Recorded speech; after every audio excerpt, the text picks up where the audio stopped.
Welcome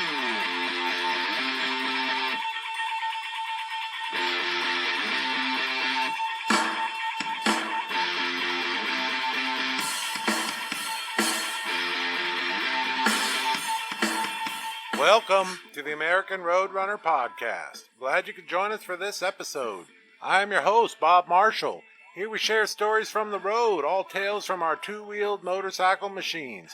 Whether you're a beginner or advanced rider, on-road or off-road, wrencher, racer, commuter, or just a weekend warrior, this is the podcast for you. Named after the book, American Roadrunner. Enjoy, my fellows. I gotta tell you, man, we got a good podcast here today for you. But I'm also gonna warn you, it gets a little dark, it gets a little deep, a little bright, and a little brilliant. We'll get to that in a minute. First of all, I haven't been releasing any podcasts the last few weeks. Been pretty busy up in Durango at the Four Corners Motorcycle Show.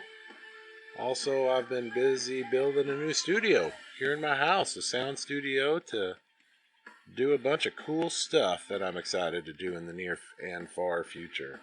I'll be making some announcements on that soon enough. I've had a few people ask me how to support the show. Well, as you noticed, there's not too many commercials anymore these days, or thanks from supporters. The answer is because everything's done on a 20 episode setup. So if you're interested in supporting the show for $100, we get you in for 20 episodes and put the little blurps in. Feel free to look up any of my social media and send me a direct message or instant message or carrier pigeon or fax, email, whatever works. It's all available. We can get you and your brand on the show and the blurps and the way I do it. And we're actually mixing that up a bit. We're going to have another announcer for that. So that's going to be pretty exciting. So if you're interested, let me know. Other ways to support the show, as you've probably noticed, I haven't subscribed or signed on to the Patreon program yet. I'm just a little more comfortable saying feel free to buy my book. You can find that on the website.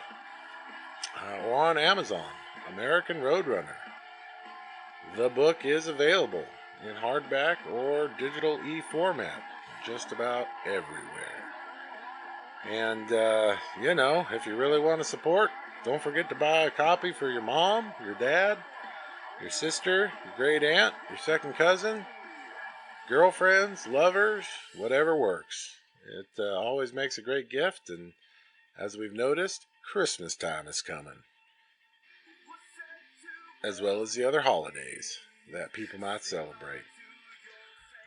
This episode I've had to break up into a few parts. It got to be a little long, and that's okay. I get to sit down with my dear friend Beulah Mae. You may know her from the podcast Girl on a Moto. She is the other half of that famed podcast that I know I always enjoy listening to. And we sit down and solve a few of the world's problems on the road on two wheels. Hope you enjoy and get a lot out of it, as I know I did. But if you're sensitive to the subjects of good and bad and life and death, this may not be the podcast for you. Otherwise, enjoy Beulah Mae and her healing road.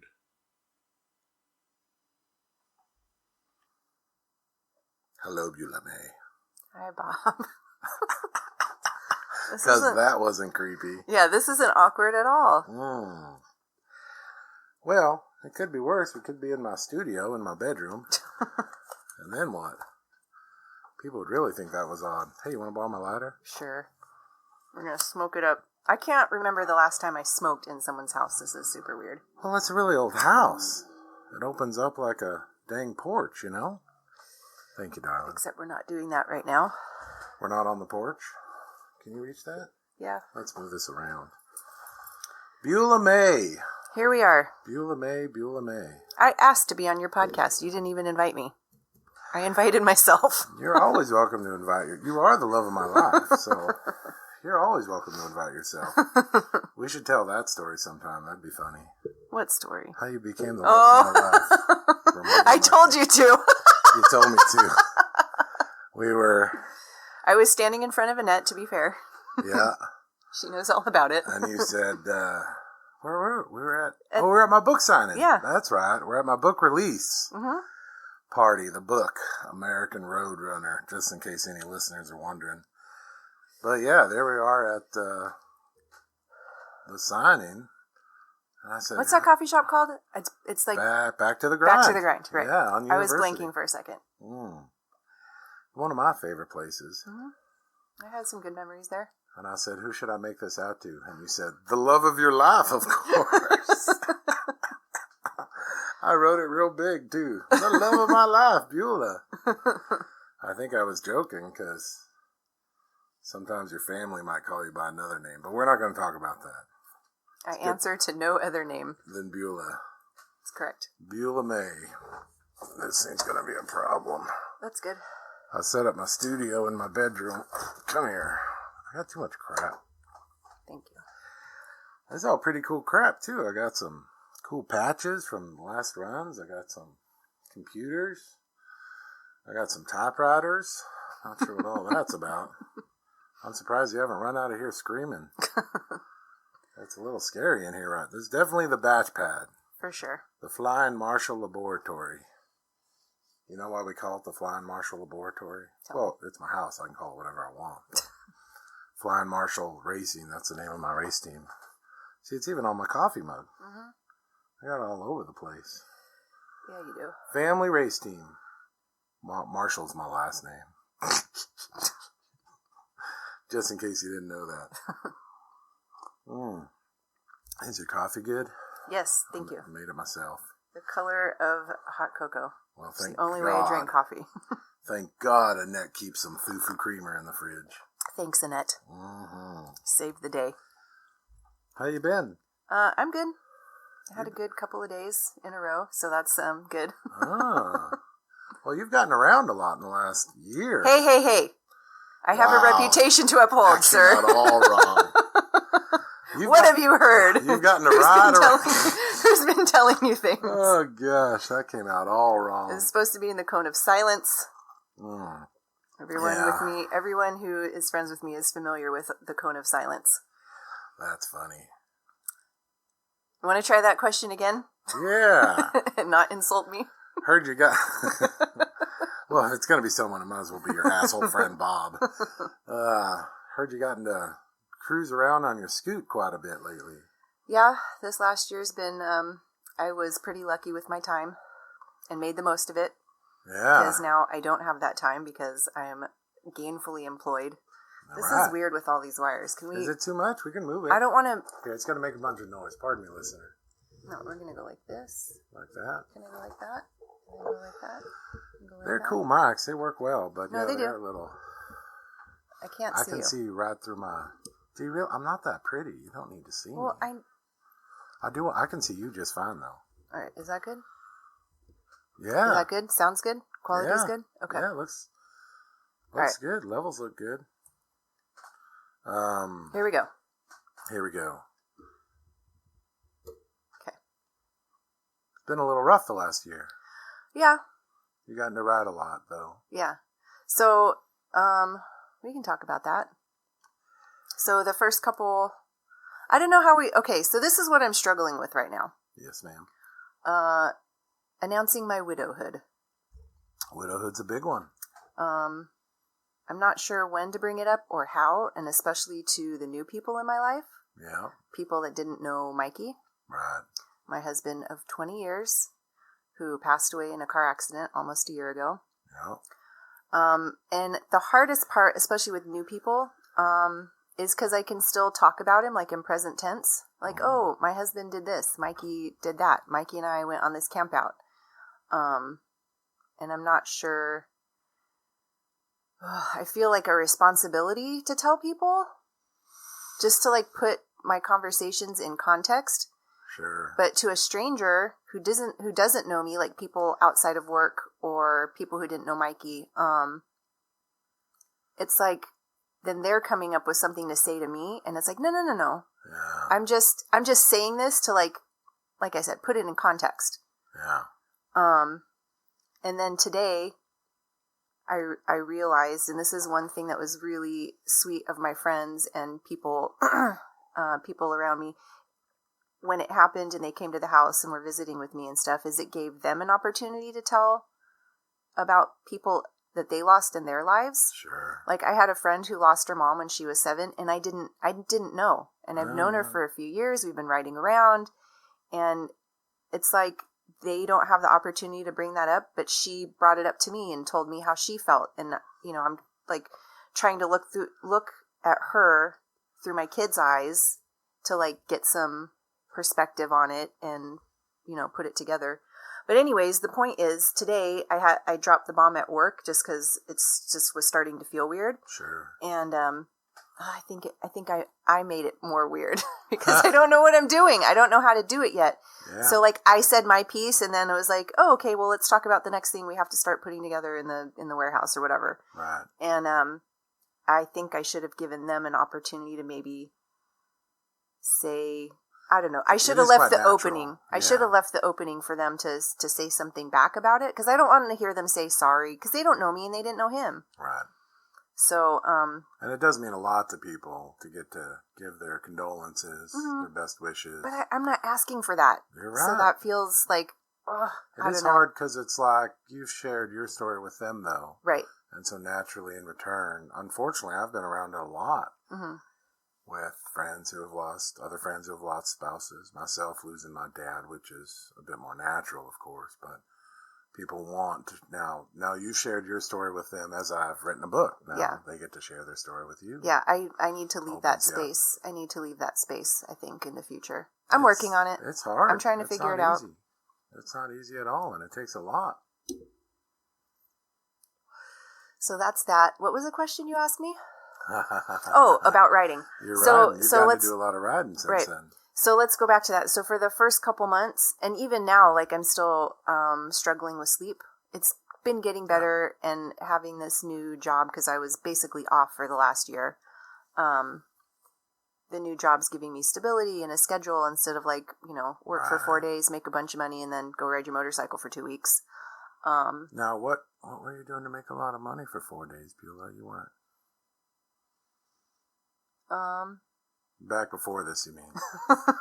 I'm joking. Okay, I'm going to ring the bell now. That was a sexual innuendo. Oh, it was? It totally went over my head.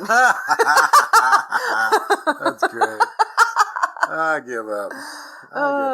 Well, I'm glad you kept your clothes on to make money regardless. Yeah, that's true. My clothes were on, for sure. Although if they were off, no, it was I'll call it my side hustle. Cool. My side hustle. Cool. And now I'm in a legitimate hustle. That's good.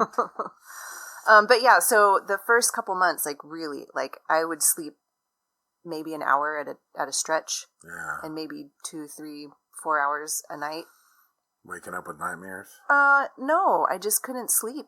Like, racing thoughts. Mm-hmm. So that's what I still struggle with, is racing thoughts. Yeah. Just like choose your own adventure, but like I'm looking down every path of like, is this what I need to do? Is this who I should be talking to? Is like, what's my next project? Where am I going to go? How much, like just everything.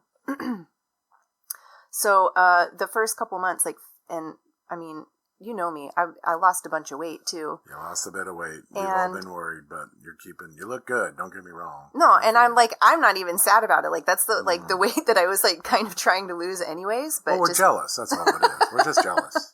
That's all. It is. And I do feel healthy now, like physically, like I feel strong and everything. But the sleep, I'm still working on getting a good pattern, getting my circadian rhythm back in. It's a big one. Yeah. So the first few months, just like running around, having to do paperwork. And when I was out like driving around, trying to like, you know, button up all this business type stuff. It's a lot of business. I just like, I would see a McDonald's or a Del Taco, and it just that did not interest me. So I would just end up not eating. Right. And all I had in my fridge, I would just go to Costco and get like a roast chicken and shred it. And just always have like, at least I'm eating protein. I'd always have string cheese. There'd always be like a salad. So I just was eating like too healthy. Yeah. And not enough. So anyways, so as far as writing, like physically, I was like in a mental space. I didn't think I would be able to react in time. Like thinking about like riding my bike to work, even though it makes it so much easier in that commute that I had. Yeah. Splitting lanes in that morning traffic. And I'm complaining about something that everybody else just like, we ride motorcycles. We're not like everybody. Well, else. Okay. That's true. I'm talking special. to your listeners. Yeah. Yeah. No, I just didn't feel like I would be able to react in time. That's like safe. I didn't feel safe enough riding a motorcycle. And the first couple trips I had, there was some like weird little snafus. Like my roommate David and I, we were going to go to Palm Springs to that Paradise Road show. Paradise Road, yeah, we were out there. Before we got out of we literally turned one corner from my house and we're making the second turn to get on the main street to get out. Yeah. I crashed into him. I missed that one. So first of all, my bike hadn't been ridden and it had to be jump started. We couldn't push start it because the battery was super dead. Right. We finally got it started. We jumped it and it was going. And then he had been working on his bike earlier that week and put his tank back on his bike, but he never uses the petcock. Well, and this time he did because he had been working on it. So anyways, we're pulling out of my neighborhood and his bike ran out it just has like enough gas to get it started and then it's like it runs out. Yeah, the carb's full. So he looked left and I was going to turn right behind him. So I was looking right to make sure no one was coming, even though like when you're with a bike, like obviously they're not going to pull out into full traffic. So you should just follow them. But I just do. No, I do too. I understand. So I thought he was already going left. And so I looked right, but my bike was like rolling because I thought we were ready to go. And I didn't realize that he had stalled and I crashed into him. My bike died. We couldn't get it started again. I ran into his shock and his, it's not a sprocket. It's the wheel cause he didn't have a chain then. He had a belt, the belt drive, like the big back. Is that a sprocket? It's a belt sprocket. Whatever. Anyway, so I crashed into that, knocked off the blinker on the front of my bike, and I crashed into him and it put like a spur on the sprocket. Yeah. So we figured like if he kept riding, it would just like saw through his belt drive. Right. Belt, right. Not belt. drive, just the belt. Just the belt, yeah. I'm learning these terms. If you point at stuff on a bike, I kind of know what it is. You're doing fine. I just like to ride. Call it a belt sprocket. So that was just like, I'd never crashed into anybody. He's like, oh, no worry. This is my friend, had ran into me at this thing and that thing. And I'm like, I know, but I never fucking have. So it really, it really hurt my ego. Like, just, I don't know. I just felt dumb and just defeated. And it was so stupid, and he was totally fine with it. Like, he laughed about it. He made me feel good about it afterwards. But just anyway, so in that moment, I was like, you probably just shouldn't even ride. And then you ended up not riding. No, yeah, we definitely didn't. We definitely didn't. And I feel like there was another couple times where it was just like a rough. I went riding with him again. I lost my gas cap. I don't know. Just like it wasn't fun like it used to be for me. Where it's just like you get on, you ride, you don't have to think about it. I worked out all those kinks, and I think the first part of this summer where it was like really fucking fun was Born Free. The weather was really good because it was unusually cold for us out here for a while.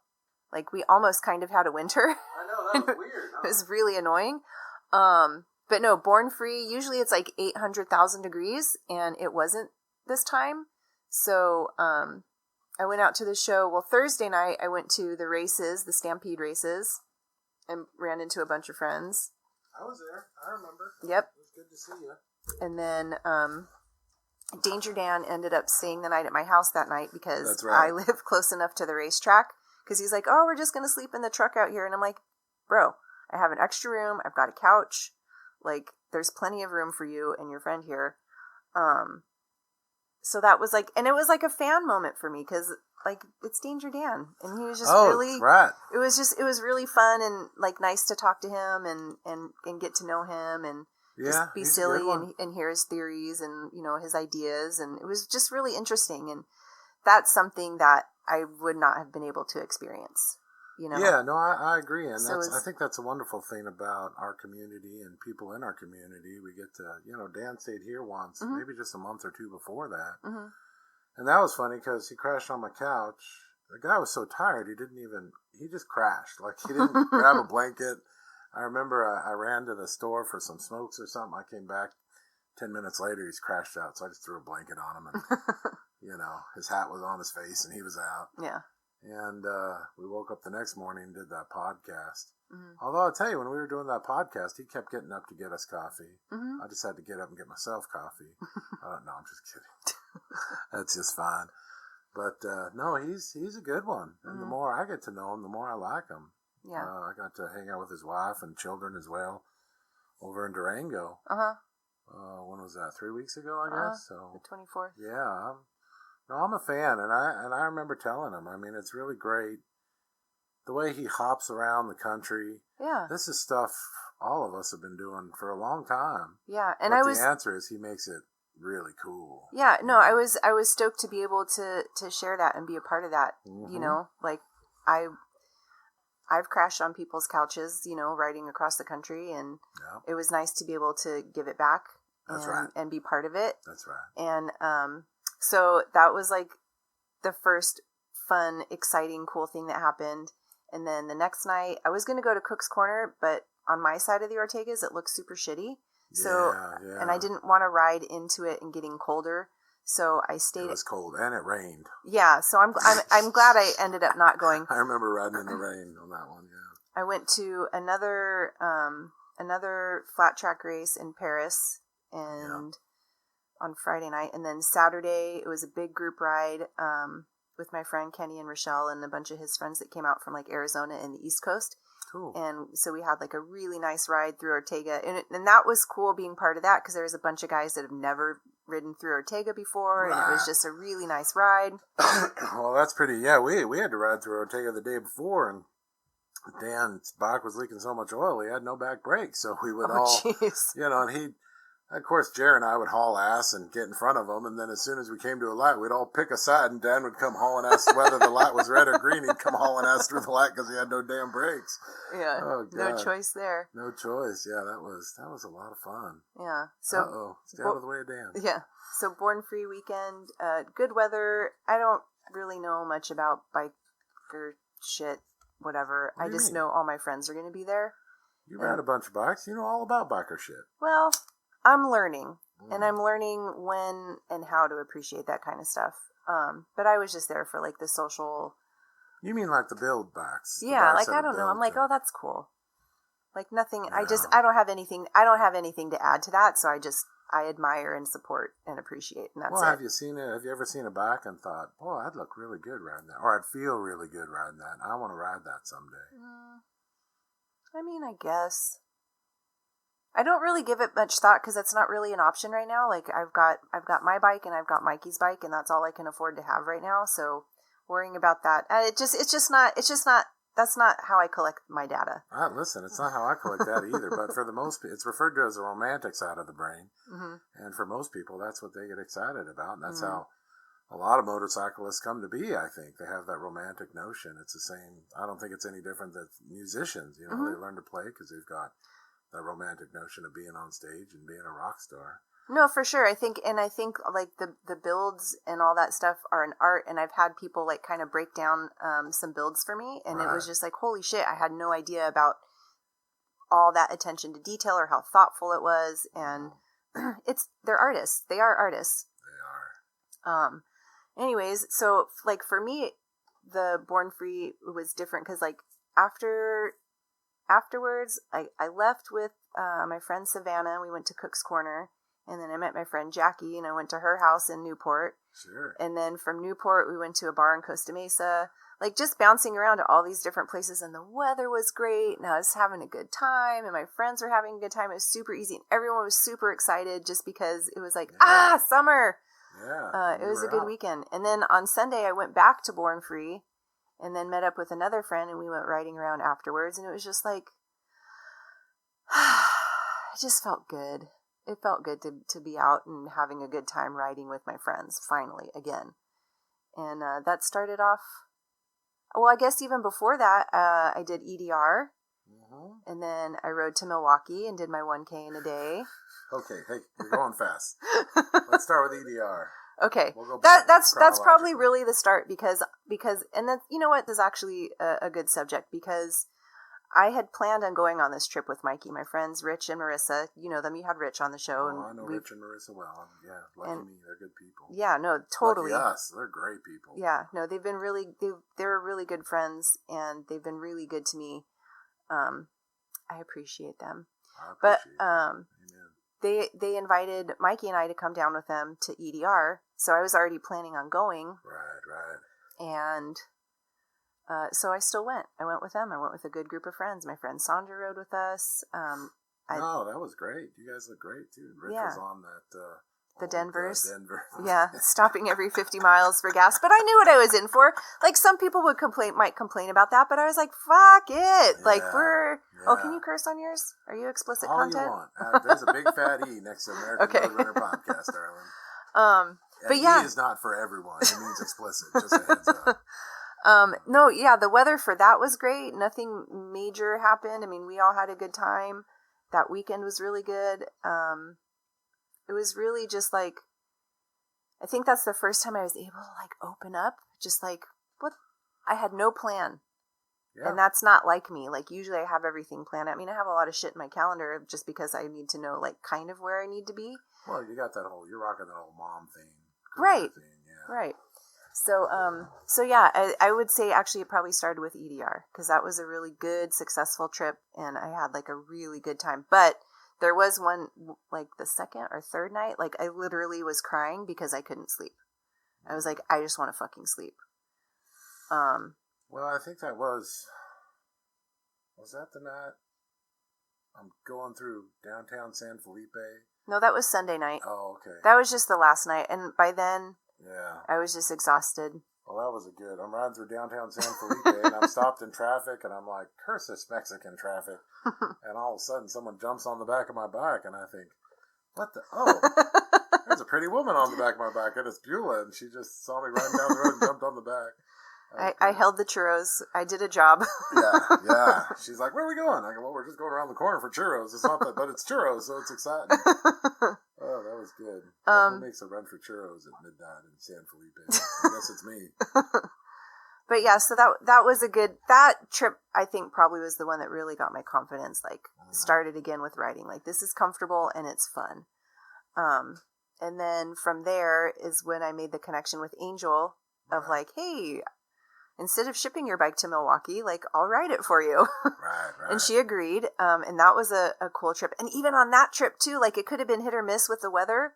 And I rode her Dinah. You did your ride 1K in a day then too, right? I did. So Curtis, the first day I did like 420 something miles to stay at my friend Mars's house in Arizona. Okay. And then from there, I went over to Flagstaff and then up through the Monument Valley and then up through Moab. Moab, yeah. And then, is that the 70 that goes across or the 40? That's the 70. The 70. So all the way up. Flag. Yeah, you're up at the 70.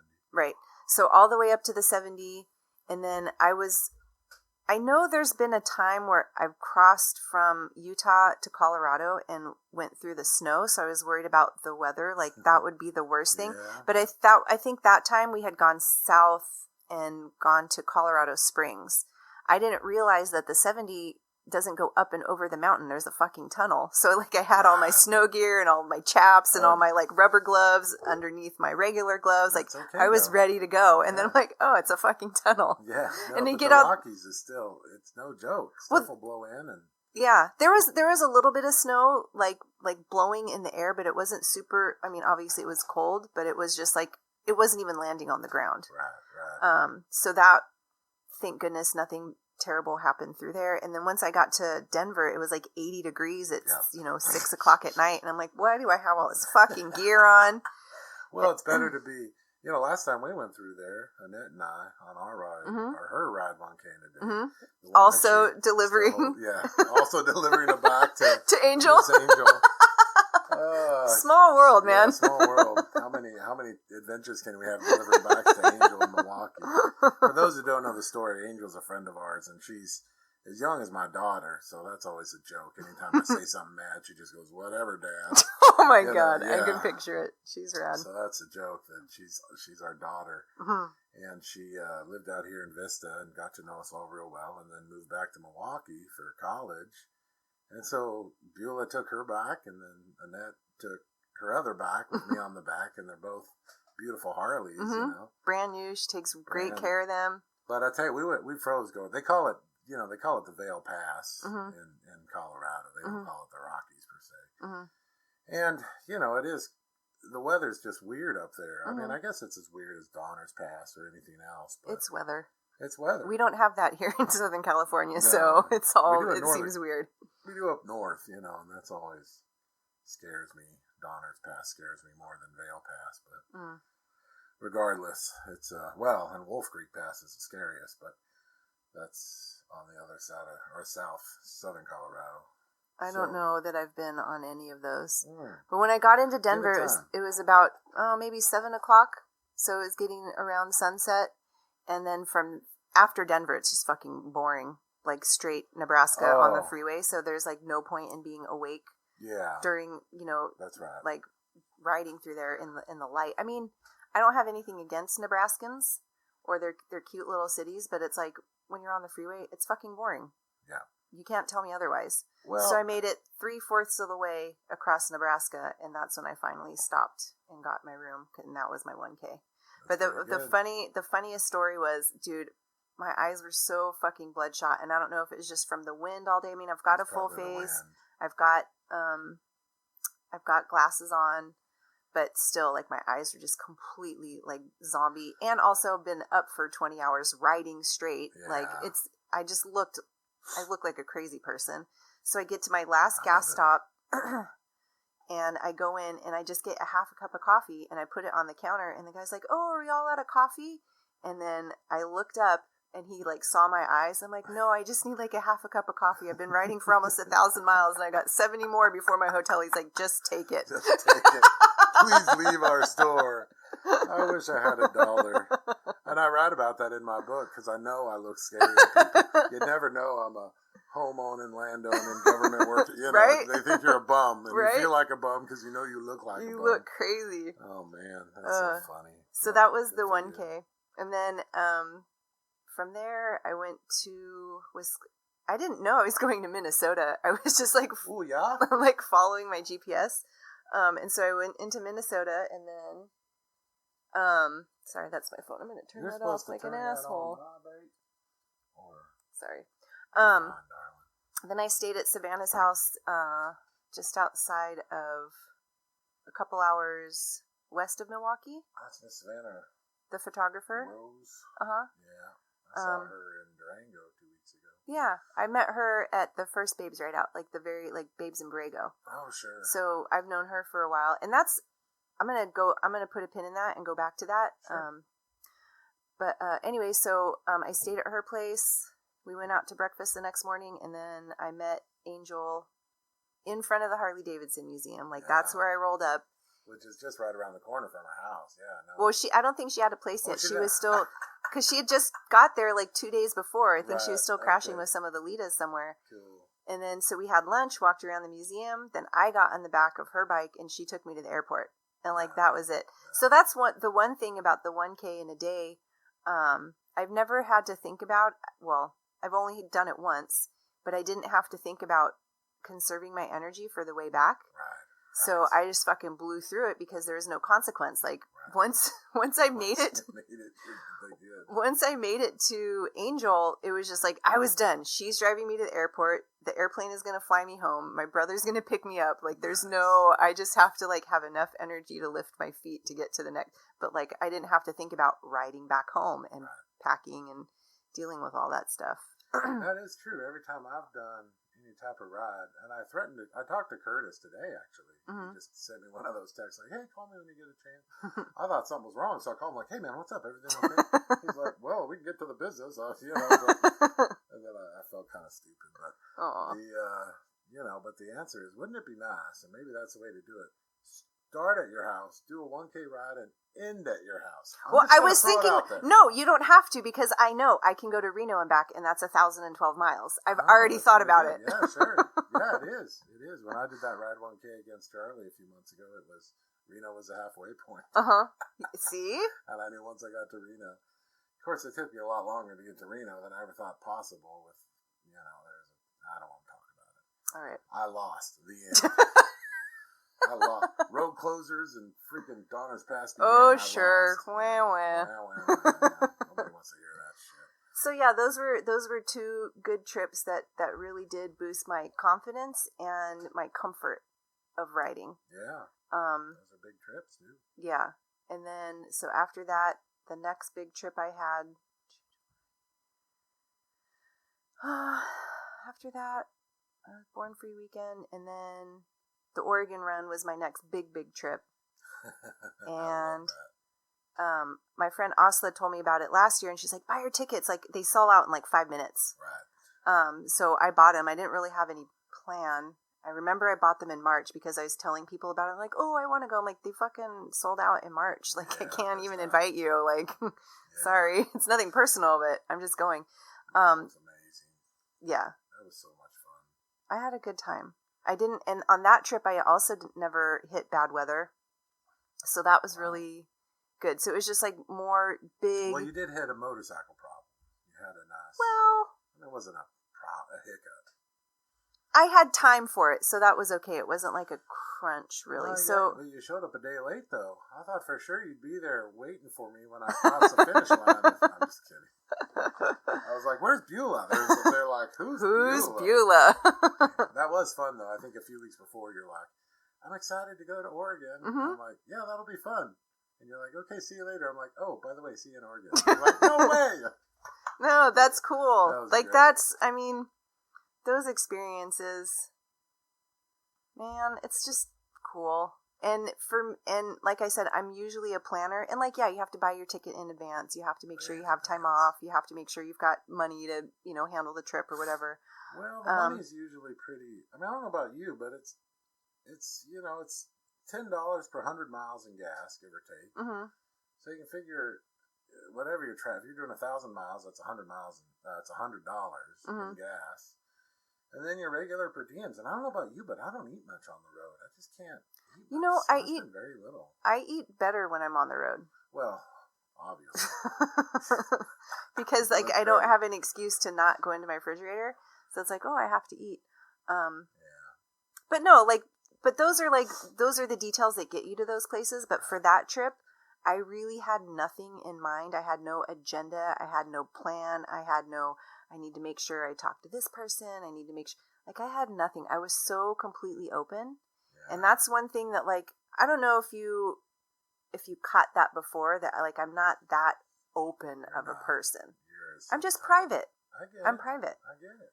And, well, you have a good center. Mm-hmm. I mean, I'm sure I've told you, and it's ever since the moment I met you, it's always when I want to recenter, I call you or talk to you. Okay. I do. I'm pretty serious, but it's been nice lately to see you relax, for lack of a better term. Yeah. I think my history and your situation has led me to think something very different, and I'm very proud of you as a friend. As you know, a lot of us who are your friends are proud of you, and we're all a bit worried about you, but you're rocking it. Well, I don't know I don't have a choice. Yeah. Some people have that luxury. Where they can just fall down and just let everything crumble around them. But I didn't feel like I had that luxury. The luxury I did have was that I was making enough money to cover my bills, and I had that freedom of time. And I'm so grateful that I used as much of that free time as I could, because like I said, now I'm working full time, and I wouldn't have that freedom, and I'd be like, fuck, I wasted that time. I did not waste this time that I had. That's a good way to look at it. Yeah. Because you still have a house. You still have... We should talk about your two beautiful boys. We will. We'll get to it. I want to talk about me and my motorcycle right now. Two motorcycles. Your motorcycle and Mikey's motorcycle. When I met Beulah, she rolled up on... Oh, yeah, I Mikey's did. motorcycle. Yeah. I just thought, wow, what a cool chick. We're up at Cook's Corner. No, it wasn't Cook's. It was Hell's Kitchen. Hell's Kitchen. Mm-hmm. That's right. Right by my house. That's right. But you, what's Mikey's bike? 2005 Custom Sporty. It's a rigid. Well, not a full like hardtail, but it does have it has the struts in the back. So I mean, it rides rigid. Right. Yeah. Feels like a rigid. No. I mean, it is, but like it's not proper. We did our best. I'm working on it. I have ideas for that bike. Well, it's not a big deal. They rip a frame down, pull the engine out. Yeah. No, I'm waiting. It's a big deal. I'm waiting for David, my roommate, to get his welding stuff all set up in the garage. We're super close. But I also have a lot to learn to figure out what I want out of this bike to like clean it up. It runs perfect. It runs great. Knock on wood. I think it was stinking a bit of oil when I first. That one, yes, it did at the time, but the oil leak is fixed. I don't know what else. I can't remember. Did it have struts then? Do you remember at all? Or did it still have the shocks? It did have struts. Yeah. So we'd already had like a couple of shitty accidents on that bike. But anyways. I just was jealous. Usually I'm the one that stinks like burning oil. And you passed me and you were stinking like burning oil. The person that was riding with us, her eyes were watering. All she smelled was burning oil. I heard all about it. Oh, shit. Oh, that's funny. No, but it's all good now. They're both in pretty good running order. How do we get back here? Your beautiful bikes. Yeah. I have them. What's your other one? That's the 883 that you bored out, right? Yes, it's an Iron 883, a 2012 Iron 883, and I rode the hell out of it and did a lot of so the pistons go like this, right? Yeah. Little left, little right. And this pin right here, what's that called? Man, now you're making me think. Well, that pin what was wobbly and it was going like this inside the. Hold on, the cylinders, right? Dragging on the cylinder. Yeah, and so when they took it apart, it was only a couple $100 more to upgrade to the 1200, and I'm like, if I'm spending this much money, I don't want to get the same bike back. I'll just spend a little bit more and get the 1200. But I never would have ripped apart a perfectly good motor to do it. Yeah. So I got the 1200 in it, and it's a big improvement. I rode one once for a while. I think anyways, it was like a 1310 Sportster. Holy, and boy, it put off some heat, but it was so nice to it's that throttle. It is, well, so I'm not really like a performance junkie or a speed junkie. No, me neither. But I like the response, like when I'm trying to like pass somebody, like I can just get out of the way really fucking quick. Yeah. So I like that. I don't like that I'm getting 10 miles less per gallon. No way. Really? I was at 51 and it's like at 43. And it does okay going over the mountain passes, though? You're not choking out? You don't think you're too rich? Yeah, okay. No, but I do. So I'm getting a new exhaust soon, and I've already changed out my air filter, and I haven't tuned it. So once I get the new exhaust, I'm going to go get it dyno tuned. Sure. And hopefully that just kind of like dials everything in. Yeah. And then I'll start doing cosmetic stuff. I've got a dent in my tank because a friend of mine borrowed my bike. That seems to be a reoccurring theme. Can I just say, because I know when I got your mom's car, there's a really big dent in that tank. Like many dents. Is that the tank, that black tank, is that what's on the Rebel that you're riding right now or no? Oh, no. So that black tank is still on that other Rebel. Okay. And that's Rebel.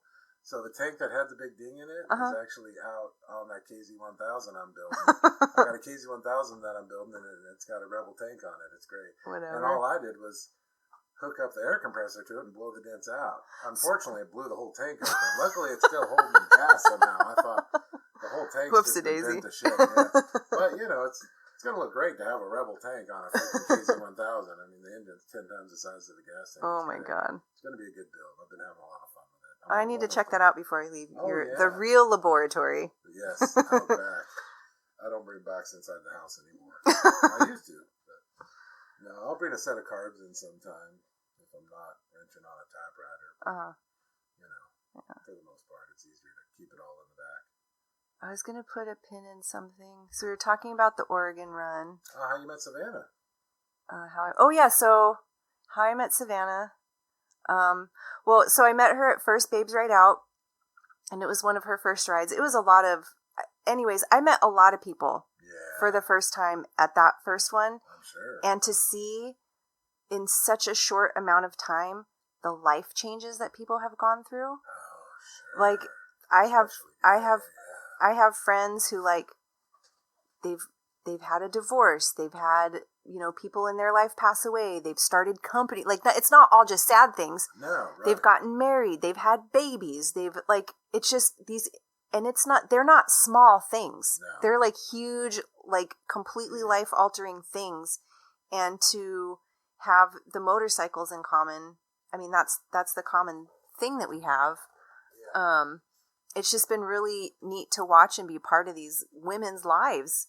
I never had so many women friends because I'm a pretty tough chick. Like, I didn't hang out with the PTA moms. I was in, Cub Scouts and Boy Scouts, but like, I wasn't really interested in the politics of any of that shit, or like worried about what napkins you're going to have at the, ceremonies.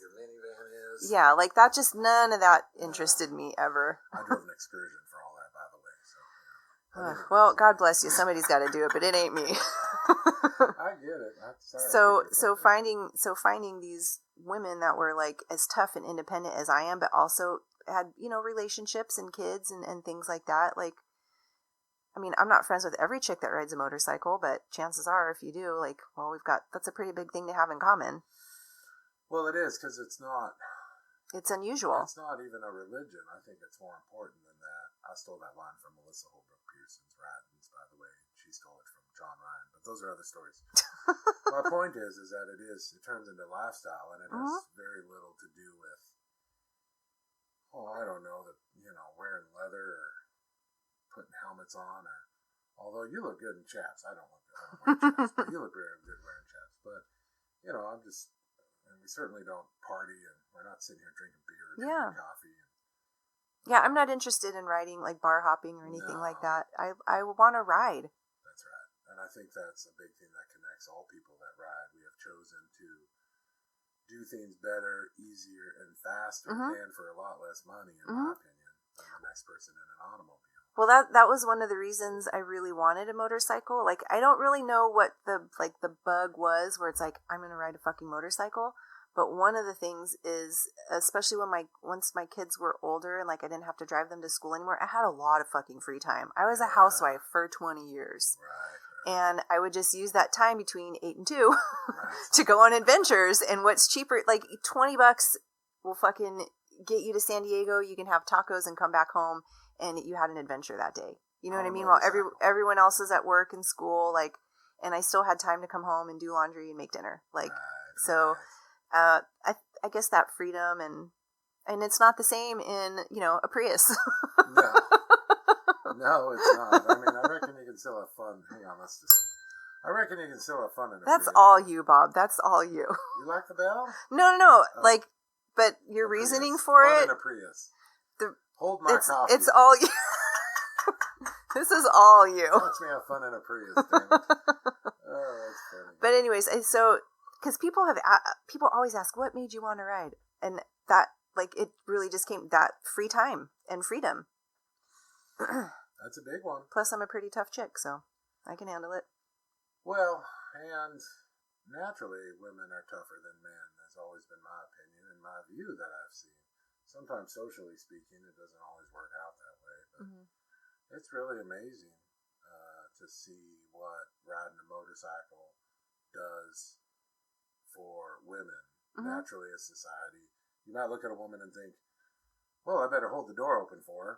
And then she throws on her helmet, throws her gloves on, jumps on an oversized motorcycle, and hauls ass past you. And I'm like, this is perfect. This is what life's all about. I love it.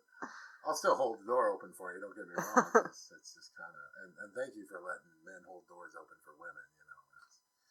But at the end of the day, I'm not expecting it. I've always kind of like just make sure I can take care of myself. That's probably one of the reasons why I'm not like a big like drinker and stuff like that. Like, and why I also love being on my motorcycle and not carpooling with people, because it's like when I'm not having fun, I'm done.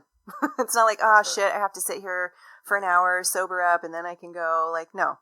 Friends doing so-and-so to some boy in the bathroom. I'm done. I gotta go. Escape. Eject. Time to leave. Well, that makes a lot of sense. And, Mm-hmm. and I totally agree with you. And I think a lot of people listening to American Roadrunner podcast would agree with you. I don't think you have to plug your own podcast on your podcast. Well, it doesn't feel good. Another opportunity for Bob to talk about himself. That's right. It used to be like in radio, like every 10 minutes or something. It's still the law, but FCC regulation is they have to. That's why radio shows say who they are so often. They have to verbally say who they are.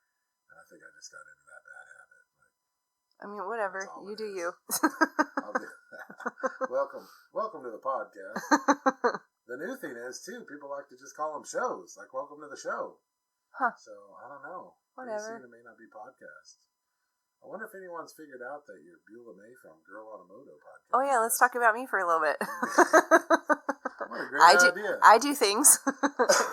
Girl on a Moto podcast. I know it's my favorite female motorcycle-related podcast. Let me think. Did I say that right? No. Motorcycle-related podcast with a female emphasis. Sure. That's a good one. Sure. Although you do interview men sometimes. We do. I know Connie interviewed me once. Yes. That was a good one. Well. Hookers are cheaper. Are hookers cheaper than blow? Right? No, cheaper than hookers and blow. Yeah. Let's get it right. Yeah. Close enough. Oh, that was so you can check that out. I think that was episode 9, 10, 11. Really? You think it was that far in? I don't know. I can't remember my own numbers, let alone. Yeah, I don't know. Yeah, but regardless. But that was right after Mikey's accident, and I just wasn't ready yet. But the show must go on. Well, and I'll tell you, it's Connie's brainchild. Yeah, and I'll get personal. I'll tell you, Connie came to me and said, "Hey, look, I want to do another podcast, but I have to do it without Beulah, and there's no one else I'd rather do it with than you." And I thought, "You're crazy as." Okay, hang on. Connie's married. That's all you, Beulah, not me. Just to be politically correct. But it was really an honor. I was very honored, and I took it with great honor, and it was what a wonderful time. Well, and actually, Connie sat there. I sat here. It looked just like this, believe it or not. Only with your equipment instead of mine. But yeah. And it was funny because I went on a trip with some girlfriends to Mammoth. And I was editing the podcast while I was up there because we had a bunch of free time. And there are so many persons. You can edit that out, Beulah. And I would just laugh out loud. So I'm like sitting at a laptop with headphones on, just giggling. And these girls are looking at me. What is she giggling about? Yeah. That was one thing right after Mikey's accident. I thought for sure, like, I wasn't going to go out. I wasn't going to go do anything. I had concert tickets. I gave them away. I un-RSVP'd to a wedding. I'm like, no, I can't go. I can't deal and do. And I ended up doing all of that stuff and also being open to invitations from people and going up to Mammoth with my friends, Britt and Lindsay, who I met at Babes Right Out fucking in Borrego. And we're still friends. They took me up there and had a little bit of a cry but also good times and just seeing new things and just doing stuff. Like I had to do stuff. Like that was the biggest thing was, like, what if I run out of shit to do? And I knew in October after Mikey's accident, I knew I was planning on going to Korea with my son, Jacob. He had this trip planned out. Mikey was supposed to go. That's why we got our passports. We never even had passports before. So at that moment, I knew, well, I can make it to April because I have that trip to look forward to. Then it was EDR. Then it was Born Free. Then it was Oregon. Like, I just kept planning things.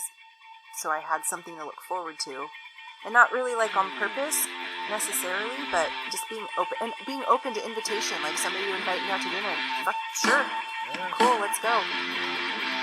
So.